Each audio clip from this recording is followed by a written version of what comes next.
Hello students, today I will teach you third and last part of class 4 math chapter 2 long and short. अगर आप लोगों ने इस chapter के पहले दो पार्ट्स नहीं देखे हैं तो उन दोनों पार्ट्स के लिंक मैंने डिस्क्रिप्शन में दे रखा है, आप उस पर टच करके उसे देख सकते हैं. So let's start this chapter long and short. The next topic is running exercise. So what is the running exercise? The doctor has told Devi Prasad to run 2 kilometers every day to stay fit. He took one round of this field. How far did he run? अब इस पे क्या बोल रहे हैं कि doctor ने देवी प्रसाद को रोज फिट रहने के लिए 2 किलोमीटर दौड़ने का बोला. तो उन्हें इस फील्ड को उन्होंने क्या किया, 1 राउंड लगा लिया. तो आपको बताना है कि उन्होंने कितना दौड़ा. तो आप देखिए कि इस फील्ड की जो एक साइड की लेंथ है वो कितनी है, 500 मीटर, और फील्ड चारों तरफ से कैसा है, इक्वल है. दैट मीन्स कि फील्ड किस टाइप के शेप का है, स्क्वायर शेप का है. तो अगर हम इसके चारों साइड्स को ऐड कर देते हैं तो हमें ये पता चल जाएगा कि देवी प्रसाद ने 1 राउंड में कितना रन किया. ओके, तो चलिए हम देखते हैं कि उन्होंने एक राउंड में कितना रन किया. तो पहले तो हम ये देख लेते हैं कि 500 मीटर 500 मीटर 500 मीटर 500 मीटर कितने टाइम्स है, 4 टाइम्स है. तो आप इसे 4 टाइम्स ऐड ना करके आप इसमें 500 में 4 का मल्टीप्लाई भी कर सकते हैं, क्योंकि ये 4 टाइम्स है. तो 500 मीटर इंटू क्या हो जाएगा, 500 मीटर इंटू 4. अब इसे मल्टीप्लाई कर लीजिए आप, क्या आएगा, देखिए 4 जीरो जा 0, 4 जीरो जा 0 एंड 4 5 जा कितना होता है स्टूडेंट्स, आप सबको 4 की टेबल याद है ना, 4 5 जा 20. तो ये आ गया 2000 मीटर. अब आपको पता है कि 1000 मीटर इक्वल टू क्या होता है, बताइए. अगर आपको पता है तो आप बताइए कितना होता है 1000 metre equal to. 1000 metre equal to होता है 1 किलोमीटर. सो 1000 मीटर इक्वल टू अगर 1 किलोमीटर होता है तो 2000 मीटर इक्वल टू कितने किलोमीटर होंगे. तो आप इसे लिख सकते हैं 2 किलोमीटर. तो ये आपका आंसर हो गया. ओके, तो ये अब अगला क्वेश्चन क्या है कि the field was very far from his home. अब ये फील्ड उनके घर से बहुत दूर था. अब फील्ड उनके घर से बहुत दूर था. So he choose a park nearby. तो उन्होंने अपने घर के पास का एक पार्क चूज किया. The boundary of the park was about 400 metres long. अब इस पार्क की बाउंड्री कितनी थी, 400 मीटर लंबी थी. तो आपसे ये पूछा जा रहा है, how many rounds of the park must Devi Prasad run to complete 2 kilometre. Means इस पार्क के कितने राउंड देवी प्रसाद को कंप्लीट करने होंगे जिससे कि उनके 2 किलोमीटर हो जाए. चलिए हम इसे सॉल्व करते हैं. How many rounds of park must Devi Prasad run to complete 2 kilometre. तो आप देखिए कि कितना है इसका बाउंड्री, 400 मीटर है. तो let's solve this. You can write, we know that 1 kilometre equal to 100 metre. तो 2 किलोमीटर कितना हो जाएगा, 200 मीटर हो जाएगा. अब देवी प्रसाद को कितना रन करना है, 200 मीटर, क्योंकि 2 किलोमीटर एडवाइस दी है ना डॉक्टर ने इनको रन करने के लिए. तो 2 किलोमीटर में 200 मीटर होते हैं, तो 200 मीटर इन्हें रन करना है. अब इस पार्क की बाउंड्री है 400 मीटर. तो अगर आप 200 मीटर में 400 मीटर का डिवाइड कर दें तो आपको पता चल जाएगा कि देवी प्रसाद को कितने राउंड कंप्लीट करने हैं. तो चलिए हम पहले इसे डिवाइड करके देखते हैं. आप सबको डिवाइड अगर अच्छी तरह से आता है तो आप सब इसे बहुत अच्छी तरह से कर सकते हैं. देखिए ये 2000 क्या हो गया, डिविडेंड हो गया। मीटर हम नहीं लिखेंगे क्योंकि मीटर में मीटर का डिवाइड करेंगे, वो दोनों कैंसिल आउट हो जाएंगे। 2000 में हमें 400 का डिवाइड करना है। तो देखिए ये यहाँ पे 2 जो है 400 से छोटा है, तो पहले हम 2 डिजिट भी नहीं ले पाएंगे क्योंकि 2 डिजिट भी 3 डिजिट का डिवाइड कर रहे तो एटलीस्ट हमें 3 डिजिट लेना होता है। पर हम यहाँ देख रहे हैं कि 3 डिजिट नंबर कितना है, 200 है, और यहाँ पे 400 है, तो 200 जो है वो आपका 400 से छोटा है, तो आपको पूरा 2000 लेना होगा। अब आपको 4 की टेबल पता है ना, 4 5 जा कितना होता है, 4 5 जा होता है 20। ओके, अब यहाँ पे 2 जीरोस हैं, तो अगर इन दोनों जीरो का 5 में मल्टीप्लाई करेंगे तो 400 5 जा कितना आ जाएगा, 2000। तो मीन्स आपका कितना आंसर आ गया, 5 राउंड्स, यानी कि देवी प्रसाद को 5 राउंड्स कंप्लीट करने होंगे। Therefore, Devi Prasad has to complete 5 rounds of the park. So let's read the next question. One day weather was very good. एक दिन weather बहुत अच्छा था, and a cool breeze was blowing, और बहुत ठंडी हवा चल रही। He felt so good that he kept jogging till he got tired after 8. और उन्होंने बहुत अच्छा महसूस किया और वे जॉगिंग करते ही रहे, और 8 राउंड्स कंप्लीट करने के बाद वे बहुत थकान महसूस करने लगे। तो किसका 8 राउंड उन्होंने कंप्लीट किया, उन्होंने इस पार्क का 8 राउंड कंप्लीट किया। अब आपसे पूछ रहे हैं कि that day he ran dash kilometre and dash metre, तो उस दिन उन्होंने इतने किलोमीटर और इतने मीटर रन किया, वो हमें बताना है। तो चलिए 1 राउंड में कितना डिस्टेंस कवर होगा, 1 राउंड में डिस्टेंस कवर होगा 400 मीटर। तो 8 राउंड में कितना डिस्टेंस कवर होगा, 8 राउंड में डिस्टेंस कवर होने के लिए हमें क्या करना पड़ेगा, 400 में 8 का मल्टीप्लाई। तो लेट्स मल्टीप्लाई, 8 जीरो जा 0, 8 जीरो जा 0, 8 4 जा 32, सो वी गॉट 3200 मीटर। अब हमें पता है कि 1000 मीटर में 1 किलोमीटर होते हैं, पर ये कंप्लीट 1000 में नहीं है ना, इस पे कुछ मीटर है और कुछ किलोमीटर भी है, तो हम इन्हें सेपरेट कर लेंगे। तो 3200 को हम लिख लेते हैं 3000 मीटर प्लस 200 मीटर। अब 3000 मीटर जो हो गया आपका, उसको अगर हम किलोमीटर में कन्वर्ट करते हैं तो क्या आ जाता है, आप देखिए 3000 मीटर को अगर किलोमीटर में कन्वर्ट करते हैं तो वो हो जाता है 3 किलोमीटर। कैसे वो हो जाता है 3 किलोमीटर, क्योंकि 3000 में अगर आप 1000 का डिवाइड करेंगे तो आ जाएगा आपका 3 आ जाएगा, तो ये हो जाएगा आपका 3 किलोमीटर। तो आप इसे लिख लीजिए 3 किलोमीटर। अब आपको क्या निकालना है, 3200 मीटर को आपको किलोमीटर और मीटर में कन्वर्ट करना है, तो आप यहाँ लिख लीजिए 3200 मीटर। तो 3200 मीटर आपका आ गया 3 kilometre 200 metre. Hence Devi Prasad ran 3 kilometer 200 meter to complete 8 rounds of the park. Okay, so come to the next point. How many rooms high?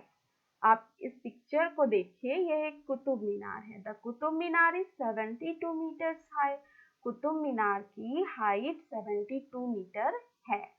About how many metres high is your classroom? अब आप बताइए कि आपका classroom कितने metre high होता है, तो उसके अकॉर्डिंग आपको ये सॉल्व करना है। तो चलिए इसे हम देखते हैं कि हमारा क्लासरूम कितने मीटर हाई होता है। तो हमारा क्लासरूम होता है 4 मीटर हाई। ओके, अब आपसे बोल रहा है कि guess how many rooms one on top of other will be equal to the Qutub Minar. अब आप गेस करिए कि आपके क्लास के कितने रूम एक दूसरे के ऊपर आप रखेंगे तो कुतुब मीनार के इक्वल हो जाएगा। तो उसके लिए आपको क्या करना पड़ेगा, कुतुब मीनार की हाइट है 72 मीटर और आपके क्लासरूम की हाइट है 4 मीटर। तो 72 में अगर आप 4 का डिवाइड करते हैं तो आपको आंसर मिल जाएगा कि आपको कितने रूम्स बनाएंगे। तो यहाँ पे देखिए 72 डिवाइडेड 4, यहाँ मीटर हमें नहीं लिखना है, यहाँ पे हमें क्या लिखना है 18। तो ये आपके हो जाएंगे हाउ मेनी रूम्स, तो ये हो जाएंगे आपके 18 रूम्स। 18 रूम्स जो हैं आपके कुतुब मीनार के इक्वल हो जाएंगे। अगर आपको डिवाइड नहीं आता है तो चलिए मैं करके दिखा देती हूँ आपको। 72 में 8 4 का डिवाइड करना है आपको। 72 डिवाइडेड बाय 4, 4 1 जा कितना हो जाएगा, 4 1 जा 4 और माइनस करेंगे आएगा यहाँ पे 3, और 4 8 जा कितना होगा स्टूडेंट्स, 4 8 जा 32, तो 4 8 जा हो जाएगा 32। तो 32 में से आप 32 माइनस करेंगे तो क्या हो जाएगा आपका 0। तो आंसर विल बी 18। ओके, अब अगला क्वेश्चन है explain how you made a guess. अब बताइए कि आपने ऐसा गेस कैसे किया। तो चलिए देखते हैं। Height of the Qutub Minar is 72 metre, so number of room 72 by 4 में 72 में हमने 4 का डिवाइड किया इस तरह से, तो कितना आ गया 18 आ गया। And next topic is from Kozhikode to Thalassery. Subodh is going to Kozhikode, which is 24 kilometers away. Manjani is going to Thalassery, which is 46 kilometer away in the opposite direction. मतलब ये दोनों यहाँ से स्टार्ट करते हैं और यहाँ से इस पॉइंट से कोझिकोड कितनी दूर है, 24 किलोमीटर है इस डायरेक्शन में, और थैलेसरी 46 किलोमीटर दूर है इस डायरेक्शन में। ओके, अब आपसे क्या पूछ रहा है, how far is Kozhikode from Thalassery. अब कोझिकोड थैलेसरी से कितनी दूर है, तो दोनों एक दूसरे से अपोजिट डायरेक्शन में है student, so you can add these two. आप इन दोनों को ऐड कर दीजिए and you will get the answer. So you can write the solution. Distance between Kozhikode to Thalassery 24 plus 46। अब इन्हें आप ऐड करेंगे तो कितना हो जाएगा 46 और 24 को, तो आप यूनिट डिजिट को पहले ऐड करिए, 4 और 6, 10 का 0 कैरी 1, 4 और 2 6 और 1 कितना हो जाएगा 7, तो आपका आंसर हो जाएगा 70 kilometre. And next topic is how far your home from school. आपका घर स्कूल से कितनी दूर है। तो चलिए हम देखते हैं कि इस पे क्या लिखा हुआ है। How far is your home from school. Momun comes to school from very far. Momun school बहुत दूर से आता है। He first walk about 400 metres to the pond. वह पहले पॉन्ड तक चलता है 400 metre with slipper in his hand. अब स्लीपर को अपने हाथ में रख के।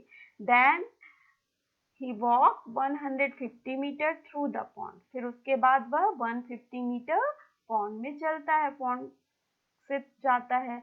Next he runs across the 350 metre wide green field. फिर वह 350 मीटर वाइड ग्रीन फील्ड में यानी कि घास के मैदान में वह चलता है। ये घास का मैदान भी हो सकता है और खेत भी हो सकते हैं।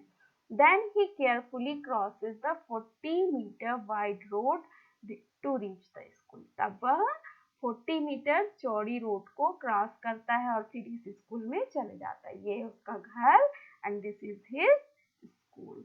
और ये यहाँ से यहाँ तक उसे इस तरह से चलना पड़ता है। एक बार मैं आपको फिर से बता देती हूँ कि कैसे चलता है।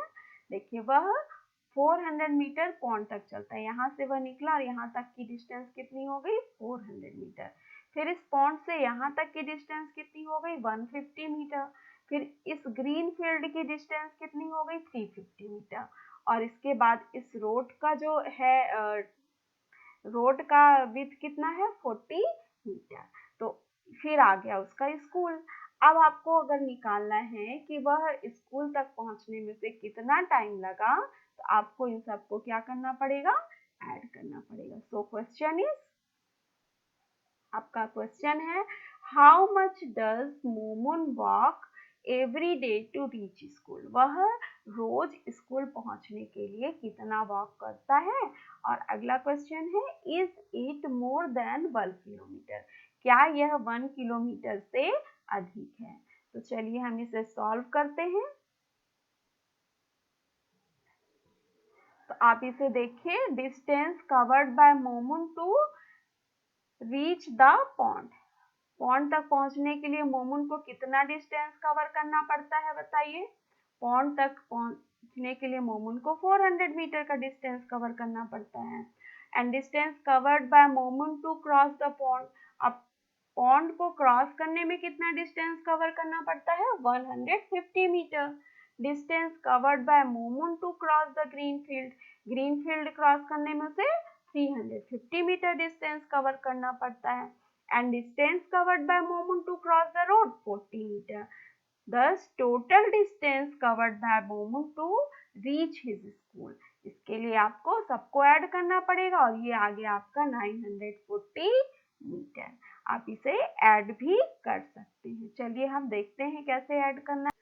तो चलिए हम ऐड करते हैं 400 प्लस 150 350 40, इन सबको ऐड करते हैं। देखिए 0 0 0 सब जीरो है, तो यहाँ पे कितना आ जाएगा, यहाँ आ जाएगा 0। 5 5 10 और 4 14 का 4 कैरी कितना आ जाएगा स्टूडेंट्स, कैरी आएगा 1, 4 and 1 5 1 6 और 3 कितना हो जाएगा, 6 और 3 9। तो आपका आ गया 940 और 940 1000 से कम है क्योंकि 1000 मीटर होता है 1 किलोमीटर में और वह टोटल डिस्टेंस कवर करता है 940 मीटर। इसका मतलब यह है कि वह स्कूल पहुंचने में जितना डिस्टेंस कवर करता है वह 1 किलोमीटर से अधिक नहीं होता है। तो चलिए हम अब नेक्स्ट टॉपिक की ओर चलते हैं। It is find how far your friend live from school and fill the table. आपको देखना है कि आपके फ्रेंड्स स्कूल से कितनी दूर रहते हैं और आपको टेबल भरना है। You can write the answer in metres और किलोमीटर। अगर आपके फ्रेंड बहुत दूर रहते हैं तो किलोमीटर में लिखिए और किलोमीटर से कम डिस्टेंस है तो उसको आप मीटर में लिख सकते हैं। तो ये स्टूडेंट्स आपको करना है क्योंकि आपके फ्रेंड्स के बारे में मुझे नहीं पता है, तो आप इनको लिखिए। आप अपने यहाँ फ्रेंड्स के बारे में लिखिए, उनसे पूछिए कि वो कितनी दूर से आते हैं, यहाँ लिखिए। और आपके जो friends who among you lives nearest to the school, अब आपके में से जो स्कूल के सबसे पास रहते हैं उनका नाम आपको यहाँ लिखना है। Who lives farthest from the school, कौन स्कूल से सबसे दूर रहता है उसका नाम यहाँ। How many children live less than 1 kilometer away from your school, इतने कैसे बच्चे हैं, कितने बच्चे हैं जो कि स्कूल के पास रहते हैं, वो नंबर आपको यहाँ लिखना है। Is there anyone who lives more than 5 kilometer away from the school? How do they come to school? क्या आपकी क्लास में कुछ बच्चे ऐसे हैं जो कि 5 किलोमीटर दूर से स्कूल आते हैं और वे किस तरह से आते हैं वो यहाँ पर आपको लिखना है। तो it is your work, you have to do it. जब आपकी स्कूल खुल जाएगी तब इसे आप करिएगा। Okay, so come to the next point,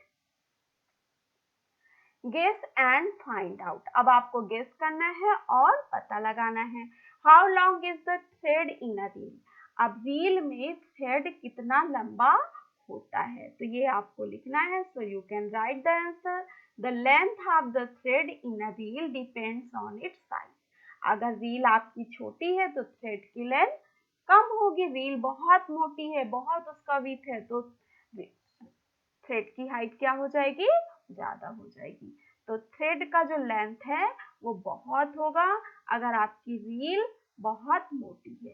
तो रेगुलर साइज ऑफ रील में have 100 metre to 500 meter long thread. However, in some bigger reels, thread may be even more than 1 kilometer long. और जो रील बहुत बड़ी होती है उनमें thread 1 kilometre से भी लंबी होती है। Next question for you, how long is the string of kite reel. अब काइट रील का जो स्ट्रिंग है, धागा है, वो कितना लंबा होता है। Can it be more than a kilometre long, क्या यह किलोमीटर से लंबा हो सकता है। So you can write the answer, the length of string of a kite reel depend upon its size, ये इसके साइज पे डिपेंड करती है और इसका लेंथ 1 किलोमीटर से लंबा हो सकता है। So next question for you, if a handkerchief is made out of a single thread, how long would that thread be? अगर कोई हैंकरचीफ एक सिंगल थ्रेड से बना हो तो वह कितना लंबा हो सकता है। So you can write the answer. The length of a single thread required to make a handkerchief can be about 100 metre. That means 100 metre के लगभग होता है। तो चलिए अगला टॉपिक है आपका पोयम आई विश आई वर। तो आप ये पोयम अच्छी तरह से पढ़ लीजिएगा। I wish I were a kite so that I could rise above this building's height। मतलब अगर मैं काइट होता तो मैं बहुत ऊपर उठ जाता, इस बिल्डिंग से भी ऊपर। I wish I were a bird so that I could fly and reach above that sky। अगर मैं बर्ड होता तो काइट से भी ऊपर उठ जाता। I wish I were a cloud so that I could move above those little birds। अब मैं विश कर रहा हूँ कि मैं अगर क्लाउड होता तो मैं उस बर्ड से भी ऊपर उड़ जाता। अब फिर ये बच्चा बोलता है I wish I were a plane so that I could rise above the clouds and the hills. अब मैं विश करता हूँ कि मैं प्लेन होता तो मैं पहाड़ियों और बादलों से भी ऊपर होता। तो ये पोएम आप पढ़ लीजिएगा। आपके लिए अगला है topic, try to find out which is the big highest building that you have seen, about how many rooms high was it. तो आपने कौन सी हाईएस्ट बिल्डिंग देखी है और यह कितने रूम्स के इक्वल हाई हो सकती है। तो हमारे घर का रूम कैसा होता है, घर का रूम क्लासरूम से छोटा होता है, उसकी हाइट कम होती है। तो आप इसको आंसर लिख सकते हो। Qutub Minar is the highest building that I have seen. It's about 24 rooms high। Qutub Minar एक हाईएस्ट बिल्डिंग है जिसे मैंने देखा है और यह about 24 rooms high होता है। And the next question for you, how high can a kite go? अब एक काइट कितनी ऊंची जाती है? Can it go higher than a Qutub Minar? क्या ये कुतुब मीनार से ऊपर जा सकती है? So you can write the answer। A kite can go about 20-30 metre of height। यह 20 से 30 मीटर की हाइट पे जाती है। तो आप कुतुब मीनार की हाइट तो बहुत है ना। So you can write no, it cannot go higher than the Qutub Minar। So next question for you, how high can a plane fly? A plane कितनी ऊंचे उड़ सकता है? Can it fly higher than Mount Everest which is about 9 kilometre high? क्या यह mount Everest से भी ऊंचा उड़ सकता है जिसकी हाइट 9 किलोमीटर से लगभग है? तो चलिए देखते हैं क्या है इसका answer. You can write the answer. A plane can fly about 5000 metre high. तो प्लेन जो है लगभग 5000 मीटर उड़ सकता है। तो यह जो माउंट एवरेस्ट की हाइट कितनी है बताए, यहाँ पे 9 किलोमीटर है और प्लेन कितना उड़ता है 5000। तो क्या प्लेन माउंट एवरेस्ट से ऊंचा उड़ सकता है? नो, प्लेन माउंट एवरेस्ट से ऊंचा नहीं उड़ सकता। तो आप यहाँ पे लिखिए no it can not, no it can not fly